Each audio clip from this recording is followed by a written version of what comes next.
Maná escondido para vencedores. Efesios capítulo 4, versículo 11 y 12. Y él mismo dio a unos como apóstoles, a otros como profetas, a otros como evangelistas, a otros como pastores y maestros, a fin de perfeccionar a los santos, para la obra del ministerio, para la edificación del cuerpo de Cristo. Tenemos un título realmente o un tema en nuestro compartir del libro de Efesios y es realmente perfeccionar a los santos, llevándoles a una preparación total. Entonces, estamos hablando, ¿verdad?, de la manera en cómo, en el versículo Efesios 1:11, y estamos hablando según el consejo de su voluntad. Esta palabra, según el consejo de su voluntad, la estamos ligando a la palabra economía en el versículo 10, para la economía de la plenitud de los tiempos. Entonces, la palabra economía la estamos relacionando con según el consejo de su voluntad. Bueno, ya vimos un poquito, de cómo fue el inicio, sí, en el concilio de la Trinidad Divina. Y, y realmente, queremos decir, ¿verdad?, que Dios se revela a sí mismo como Elohim. Esa palabra Elohim en realidad prácticamente incluye tres significados. Número 1, Él significa todopoderoso. Alach significa fiel, vamos a decirlo así, para decirlo ya en corto. Y la palabra im significa que Él es plural. Y si lo decimos de otra manera, que Él es tres y Él es uno. ¿Por qué decimos que Él es tres y que Él es uno? Bueno, porque mire, si usted tiene Génesis 1:1 y usted tiene la revelación con que Dios se revela a sí mismo, y ese nombre con el que Él se revela a sí mismo es la palabra Elohim. Pero, dese cuenta, por ejemplo, si nosotros dijéramos solamente que Dios es uno, entonces tendríamos un pequeño problemita con Génesis capítulo 1, versículo 26. Fíjense lo que dice Génesis 1:26. Entonces dijo Dios, hagamos al hombre. Esta palabra, hagamos al hombre, Dios la está diciendo como plural. Entonces dijo Dios, hagamos al hombre a nuestra imagen. Escuche, luego, conforme a nuestra semejanza. Conforme a nuestra imagen, conforme a nuestra semejanza. Entonces esta palabra también, conforme a nuestra, entonces también implica la pluralidad, ¿sí? Y entonces, realmente podemos decir que realmente, pues, la Trinidad Divina es un hecho, ¿sí? Dios es uno, pero es tres. Por otro lado, es tres y sigue siendo uno, ¿ve? Entonces, nomás quiero decir cómo realmente es la economía de Dios. Dios se revela a sí mismo como Elohim. Dios dice a todo el mundo, yo soy Elohim. Yo soy el Dios creador de los cielos y la tierra. Yo soy el Dios que soy uno y que soy tres. Soy fiel a mi palabra, soy fiel a mi propósito, soy fiel a lo que yo he diseñado, al proyecto que yo tengo con el hombre. A ese proyecto yo soy fiel. ¿Y qué más? Soy todopoderoso. Soy todopoderoso porque lo voy a llevar a cabo. ¿Ve? Le guste a quien le guste y no le guste a quien no le guste. Y para eso yo soy plural. Yo soy el Dios que soy uno y que soy tres. Es la manera en cómo lo voy a llevar a cabo. Y entonces dijo Dios, hagamos al hombre. Génesis 1:26, a nuestra imagen. Entonces, hagamos a nuestra implica que Dios es plural, implica que Dios es triuno, implica que Dios es la Trinidad divina, implica que Dios es tres y es uno. ¿Por qué razón? Porque toda la revelación posterior nos va a mostrar esa pluralidad. O sea, o dicho de esa manera, o sea que Dios es tres y que es uno. Ok, entonces, esta es la manera, ¿verdad? Ya en el día de ayer, por ejemplo, vimos cómo realmente la economía eterna de Dios, o sea, se lleva a cabo de cierta manera. ¿Ve? Pero, por otro lado, o sea, estamos ahora hablando de la economía antiguo testamentaria. Cómo Dios va a llevar a cabo ese plan que Él tiene con el hombre en el Antiguo Testamento. Entonces ya vimos, o sea, todo empieza desde Génesis capítulo 1, versículo 1. Y ya pues, ¿verdad? Nos metimos en Génesis 1:26. Digo, para tomar los versículos principales. Y todas estas cosas, ¿verdad? Pues siguen ahí avanzando. Implica, ¿verdad? Que finalmente, pues Dios creó los cielos y la tierra y luego creó todas las cosas. Y al final, el sexto día, ¿verdad? Él creó al hombre a su imagen y a su semejanza. Y entonces el séptimo día descansó. En capítulo 2 se nos dice, ¿verdad? Cómo Dios hizo al hombre. Tomó polvo de la tierra, hizo barro y luego sopló en nuestra nariz aliento de vida. Fíjense nomás. O sea, tomó barro y nos dio la forma del cuerpo.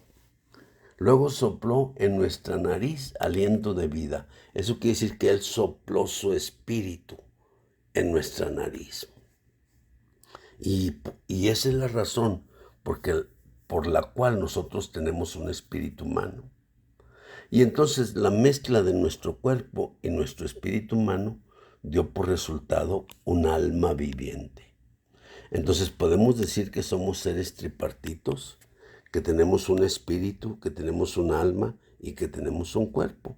Entonces, en ese sentido, pues es lo que realmente nosotros queremos mostrar como parte del plan de Dios, ¿sí?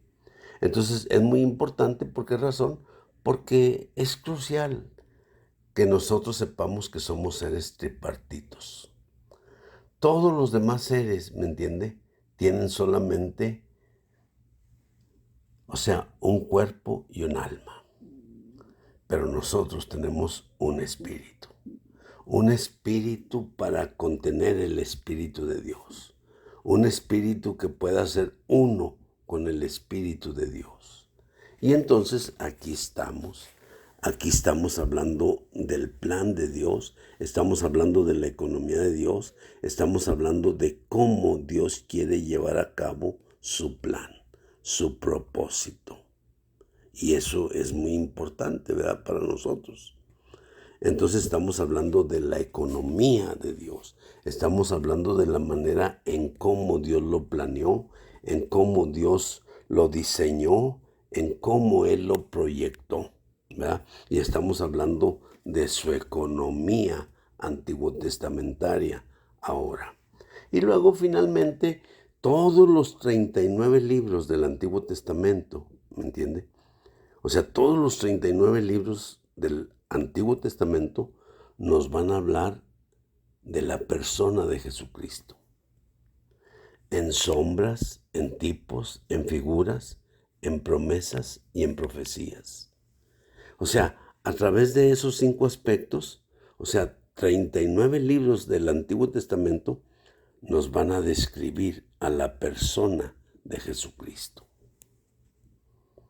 Entonces es interesantísimo realmente poder mostrar o poder realmente ver que realmente, O sea, Dios lo hace de esa manera. Dios, o sea, quiere mostrar, quiere representar, quiere hablar en sombras, tipos, figuras, promesas y profecías. O sea, está hablando de la persona de Jesús. A veces, es increíble decir ciertas cosas, ¿me entiende? Pero Dios lo está haciendo de esa manera, de una manera excepcional, excepcional. De tal manera que cuando llega el Nuevo Testamento, fíjese, entonces Dios, el primer versículo del Nuevo Testamento, del primer libro, dice, libro de la genealogía de Jesucristo, hijo de David, hijo de Abraham. Entonces, fíjese, 39 libros nos están hablando de la persona de Jesús. Y cuando llega el primer libro del Nuevo Testamento, el Evangelio de Mateo, el primer versículo inmediatamente nos dice que es el libro de la genealogía de Jesucristo, hijo de David, hijo de Abraham. ¡Wow! Entonces, digo, Dios lo hace, lo planea de una manera maravillosa, de una manera en que, pues realmente, haga de cuenta que, pues nos deja realmente con la boca cerrada. Nos deja realmente, pues podríamos decir, pues yo digo, wow, o sea, pues a mí en lo personal me deja impactado, impactado de la manera en cómo Dios ha diseñado su plan, en cómo Dios ha programado, vamos a decir, su economía, cómo Dios ha proyectado su economía antiguo testamentaria, ¿verdad? Presentando a una persona viviente en sombras, tipos, figuras, promesas y profecías.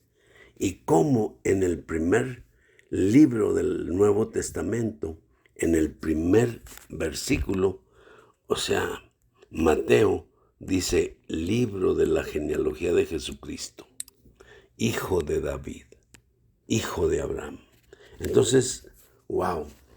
Finalmente, fíjese, el primero y último nombre del libro de Apocalipsis, ¿ve? Es referente a la persona de Jesucristo. Así que Jesucristo es el inicio del Nuevo Testamento y es la conclusión del Nuevo Testamento. Así que Él cierra todo. ¿Ve?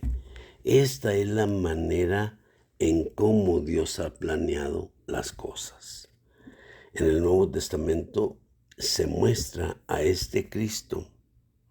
Pues, fíjese, muestra número 1 su encarnación, número 2 su vivir humano, número 3 su crucifixión, número 4 su resurrección y número 5 su ascensión.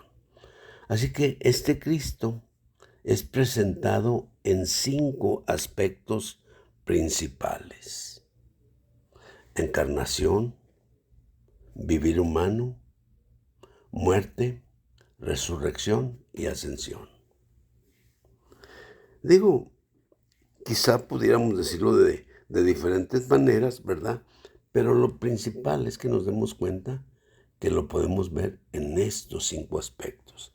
Estos 5 aspectos cubren la totalidad del Nuevo Testamento.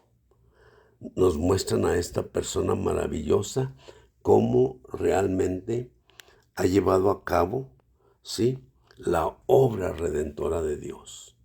Y entonces Él ha ido a la cruz para rescatarnos a nosotros de la esclavitud, derrotar a su enemigo el diablo, ¿verdad? Y empezar una nueva vida con nosotros, de acuerdo al plan de Dios, de acuerdo a la economía de Dios, de acuerdo al deseo de su corazón, de acuerdo a cómo Él lo ha planeado. Entonces, estamos aquí hablando de la economía de Dios en ese sentido. O sea, Dios ya lo ha hecho todo, lo ha planeado todo. O sea, ese es su plan, esa es su economía, ese es su proyecto de vida. Gloria al Señor, hermanos. Amén.